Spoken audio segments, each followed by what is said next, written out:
তুই আমার বহু ফাঁকি দিস কুরকা। আহা, এবার কতরে কাছাকাছি বেশি একত্তরে মারি মাছটা খাইও। তীর দানি থেকে এভাবে হাত দেয় টুনিতে, তীর আসেনি। তীর কি করছে? ছায়াতে মারিয়া শেষ করছে। কোথায় মারি শেষ করছে? এবার শিকারি কাঁদিয়া মরে, মামুদ্রে আমার এই তীরদানিতে অন্তত এই টুনিতে যদি একটা ঢিলও থাকতো, কাছাকাছি থেকে কুরকাকে তাড়াইতে পারতাম রে মাম।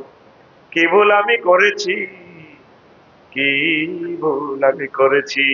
মরণের সময় 1 সেকেন্ড আগে আল্লাহ আপনাকে জান্নাত দেখাবে, ইল্লিন সিজ্জিন, জান্নাত জাহান্নাম। ফাবাসারুকাল ইয়াউমা হাদীদ। তোমার চক্ষু সেদিন রাডার স্টেশন হইয়া যাবে, স্যাটেলাইট হইয়া যাবে। তখন বান্দা বলবে রব্বি জিউল্লাহ লিআমালু সালিহা, আল্লাহ রূহটা ফেরত দেন, আমল করব।